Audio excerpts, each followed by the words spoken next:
Hola mis queridos amigos, nuevamente con ustedes, su doctor Maximiliano Moreno, alias Doctor Tigre, que hoy día les va a hablar acerca de el COVID, de la pandemia que estamos viviendo y cómo la vivimos en Ecuador, pero además, cuáles son consideraciones que ustedes tienen que tener en cuenta frente a una paranoia generada por los medios de comunicación, por el internet, por los sabiondos que salimos todos los días, aparecemos todos los días y que lo que hacemos es el papel de mal agüero.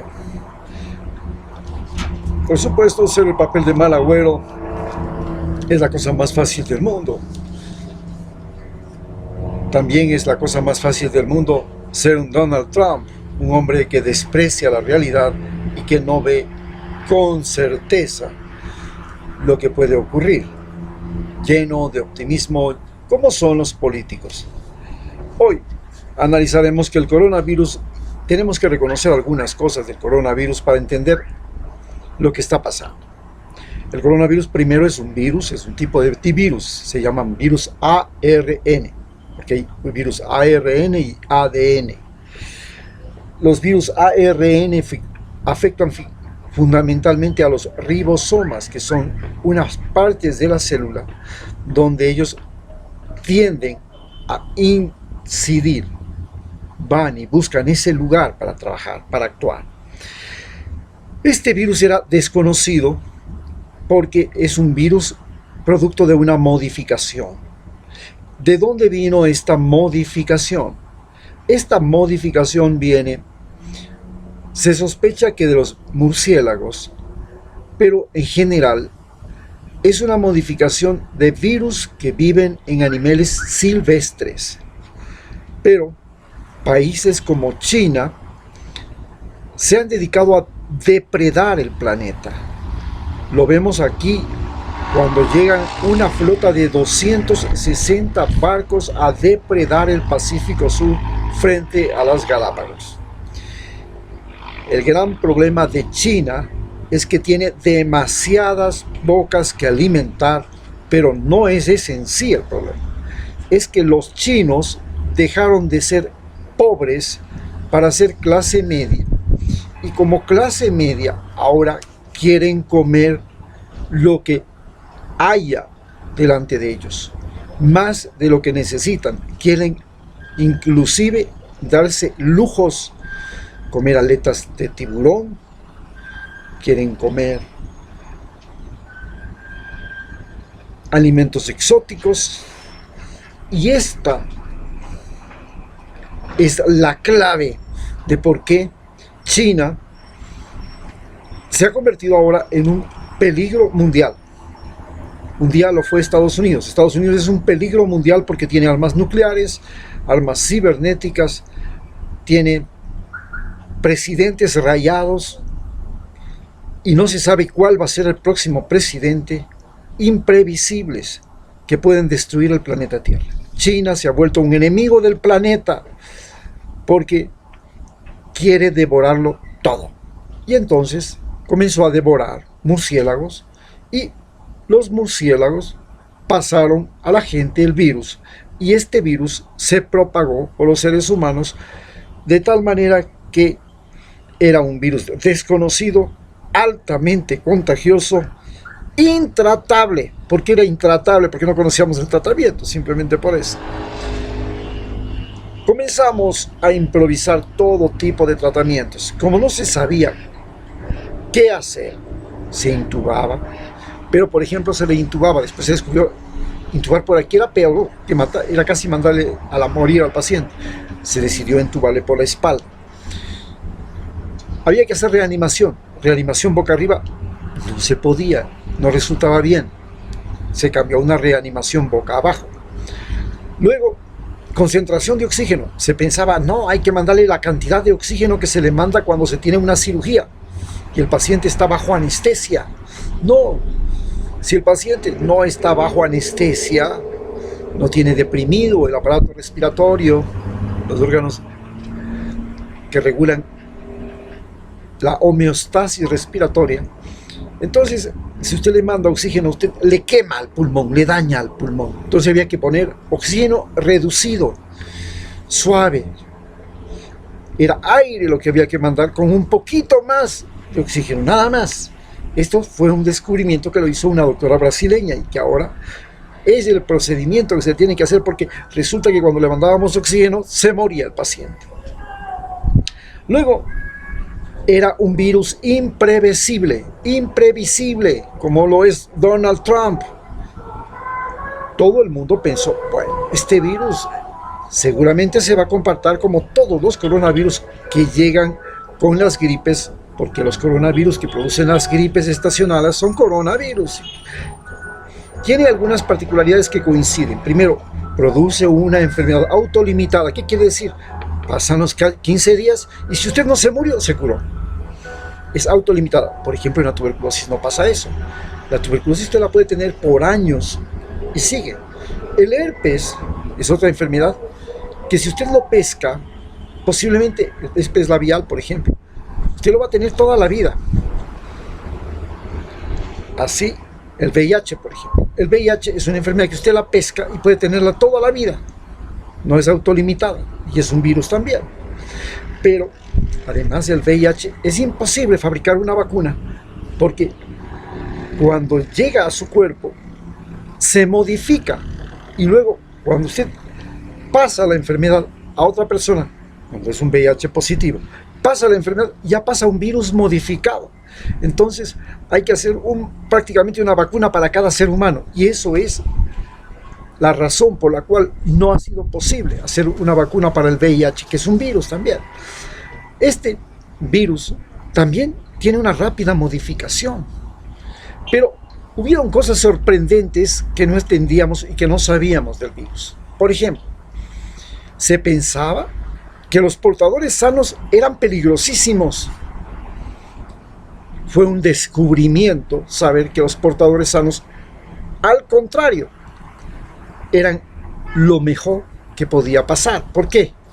Porque el portador sano produce virus atenuados. Recordemos que una vacuna es un virus atenuado. Y este virus atenuado ingresa por la respiración a otras personas y produce inmunidad en otras personas. O sea, que ahora tenemos una explicación de por qué en Daule, la provincia al frente de Guayaquil, cuando la población llegó a tener el 60% de casos infectados después de hacer las pruebas, resulta que ya no se enfermaban, ya no había gente en los hospitales, ya no había casos graves. ¿Por qué? No tiene explicación. Pues era sencillo. La gente que se había enfermado producía virus atenuados y esos virus atenuados pasaban a las demás personas de la población y se convertían en vacuna. Los inmunizaban. Así que esa es la gran maravilla de este virus, que él mismo puede fabricar su vacuna dentro de nosotros. Otra cosa maravillosa de este virus es que nos llevó a descubrir que nosotros podíamos producir la mejor medicina para los casos críticos, que era el plasma humano, el suero que le llamamos. Y entonces se sacaba sangre, se le centrifugaba, se separaba los glóbulos rojos del plasma, se sacaba el plasma y se podía poner ese plasma a otras personas como se pone una inyección intravenosa de un antibiótico. Y resulta que la gente tenía defensas, no las fabricaba, adquiría esa pequeña dosis, hacía lo mismo que hace un antibiótico cuando entra a su torrente sanguíneo, va a matar a los virus que encuentre, lo mismo que hace un antibiótico que va a matar a las bacterias que encuentre, exactamente lo mismo. Y esa era fácil, solo teníamos que sacar la sangre de los pacientes que se curaban o de los portadores sanos y con eso teníamos a la mano el primer medicamento para resolver el problema. Pero cometimos algunos errores fundamentales en el manejo de la pandemia. Por ejemplo, los pacientes La gente tenía miedo de que el paciente sea atendido en casa porque vaya a contagiar a los demás miembros de la familia. Había que mandarlo al hospital. Pero resulta que los hospitales eran focos infecciosos, porque ahí se concentraba una mayor cantidad de virus, porque había una mayor cantidad de pacientes gravemente enfermos, con virus mucho más activos, mucho más virulentos.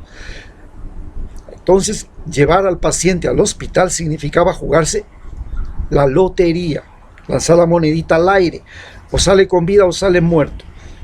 Entonces el Ministerio de Salud sale con la noticia: tenemos 5.000 muertos, pero hemos sacado 20.000 que se han salvado del hospital. Ah, sí.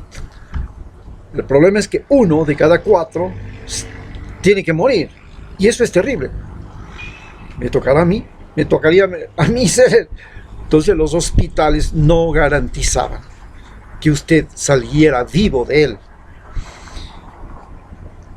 ¿Y por qué no garantizaban? Porque el médico pasaba de un paciente enfermo gravemente a otro paciente enfermo gravemente sin mudar su vestimenta y se convertía en vector.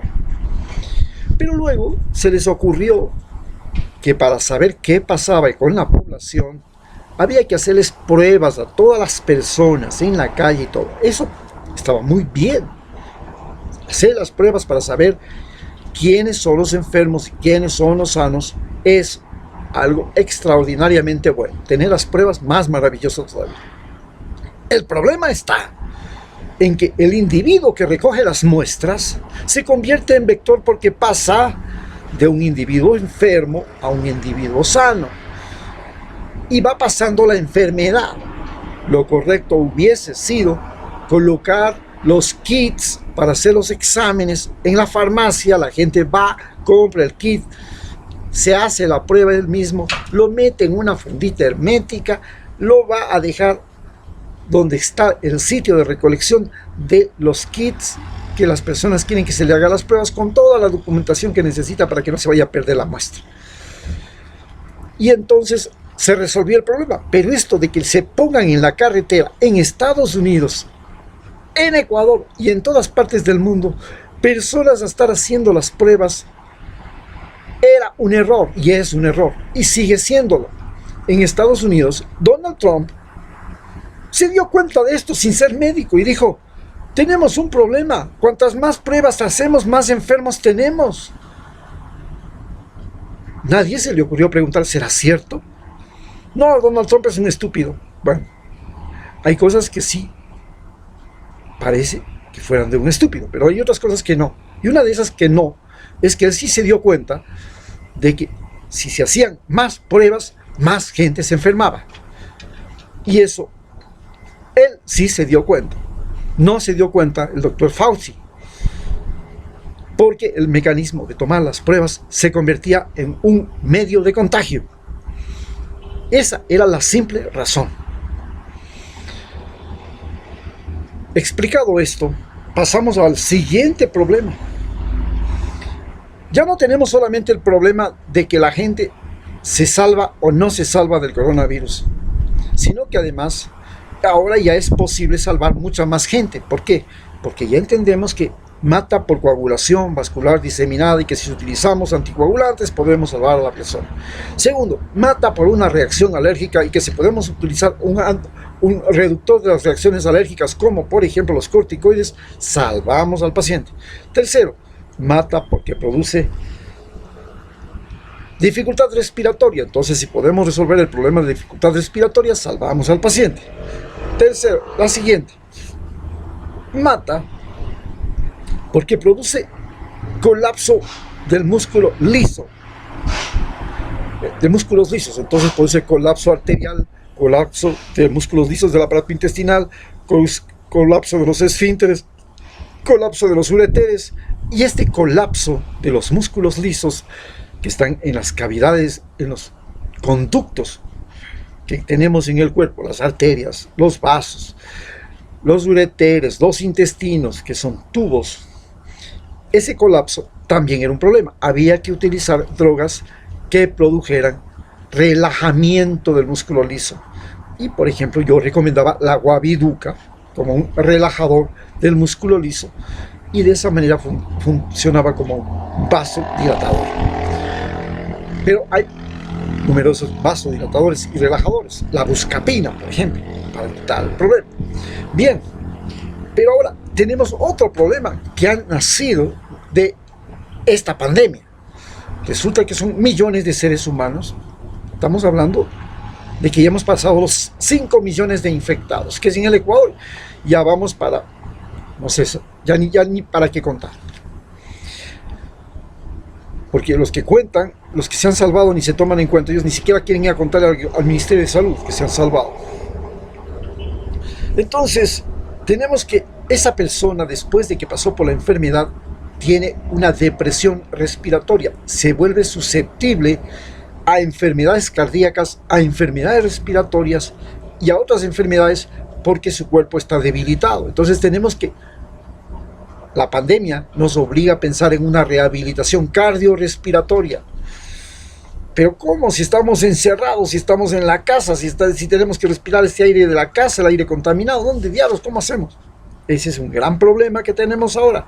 El encierro complica la rehabilitación cardiorrespiratoria porque para poder tener rehabilitación cardiorrespiratoria tenemos que, como cosa fundamental, ir con las pacientes a lugares donde haya una gran movilidad de aire, no aire en áreas cerradas, haya circulación de aire y el aire que circule sea más puro. Parques, bosques, montañas, playas, ahí es donde se puede hacer efectivamente rehabilitación cardiorrespiratoria, porque el individuo va a absorber un aire renovado, un aire no encerrado, un aire limpio. Segundo, porque el individuo puede hacer ejercicio, puede mover las piernas y puede distraerse, porque necesitamos activar las piernas. Recordemos que las piernas es el equivalente a 3 corazones. Cuando usted hace ejercicio con las piernas, el trabajo del corazón se reduce en un 75%. Si sus piernas no se mueven, su corazón trabaja con un 75% más de esfuerzo. Los músculos, cuando se relajan y cuando se contraen, chupan y botan sangre, y eso hace que el corazón haga menos esfuerzo. Para eso necesitamos que la gente salga a caminar, o por último en la casa, pero el que la gente haga ejercicio en la casa es como el que usted le diga al preso en la cárcel que haga ejercicio dentro de la celda. Eso está bien difícil. Claro que Mandela lo hacía. Pero luego tenemos el problema psicológico. Otro de los problemas que nos viene ahora es que tenemos que rehabilitar a la gente psicológicamente. Hemos visto que el encierro ha provocado mayor violencia intrafamiliar. Segundo, el individuo está sin trabajo, pues, ¿qué más? ¿Qué más golpe psicológico quiere? Tenemos una población de desocupados, de desempleados, que de la noche a la mañana psicológicamente están golpeados, no solamente económicamente, sino psicológicamente, porque no tienen trabajo. Ese es el peor golpe que se le podía dar a un ser humano. Mucha gente antes se suicidaba por ese chiste de verse sin trabajo. Por suerte somos millones, y viendo que somos millones ya nos consolamos, porque si fuera solo yo sin trabajo, ay Dios mío, mucha gente en la costa cuando se ve sin trabajo va y mata a los hijos y a la mujer y después se pega un tiro. Eso hemos visto y eso es noticia de todos los días. Pero también tenemos que hacer entonces una reactivación psicológica de las personas. Estaban en encierro. Ha cambiado el sistema de trabajo. Ya no es el trabajo físico de irse, andar en el carro, llegar a tiempo al trabajo, y la presión del tiempo en la carretera, de llegar a tiempo al trabajo, de montarme en el bus, de llegar a tiempo, de tiempo. No, ahora usted trabaja en su casa, ahora usted estudia en su casa. Y entonces cambió la historia. ¿Por qué tiene que salir a correr desesperado por la carretera con su carro? ¿Por qué tiene que llegar a tiempo a clases? Ahora ya puede demorar, es decir, inclusive Usted puede grabar la clase de su profesor y puede leerla y estudiarla cuando le dé la regalada gana, cuando tenga ánimo, cuando tenga buen espíritu. Cambió la relación, tiempo, espacio. El internet lo cambió todo. Ahora la casa se convirtió en el laboratorio educativo, en el laboratorio de trabajo, en el centro de la vida humana. ¿Dónde quedó la fábrica? ¿Dónde quedó la oficina? ¿Dónde quedó la escuela? ¿Dónde quedó el colegio? ¿Dónde quedó la universidad? Nos damos cuenta de que la universidad había sido una falseta. Nos hacían ir a la universidad para recibir clases solo porque el profesor tenía la vanidad de mostrarse todos los días ahí delante de todos los fulanos, y teníamos un sistema de domesticación mediante el cual teníamos que aceptar como rito ir a la universidad, sentarnos, esperar el timbre, esperar la hora. No, ahora era usted y lo escucha el profesor las clases por internet, y es más, hasta puede grabar la clase y ustedes irse afuera y regresar y oírle cuando le dé la regalada gana. Cambió el sistema. Esto es otro cambio que nos ha producido un trastorno social, psicológico. Ya no tenemos que estar corriendo por las carreteras, las ciudades pueden estar descongestionadas, ya no necesitamos el tráfico, ya no necesitamos andar en un bus apiñados esperando a que nos roben. Eso se acabó. Ahora podemos quedarnos en la casa, podemos estudiar, podemos trabajar, podemos hacer las cosas desde la casa.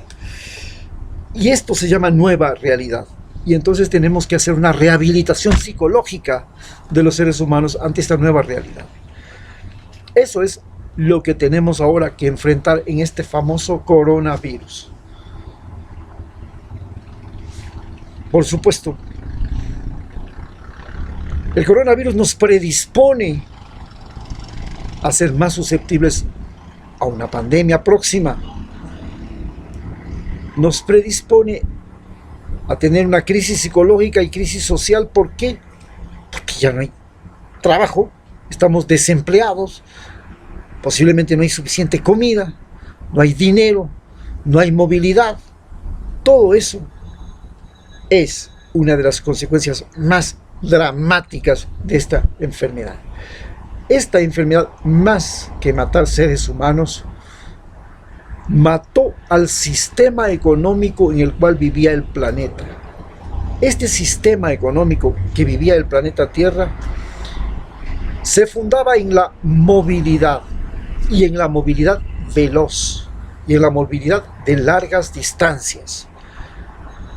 El haber cambiado la movilidad humana es el principal efecto que ha tenido la pandemia en el planeta Tierra.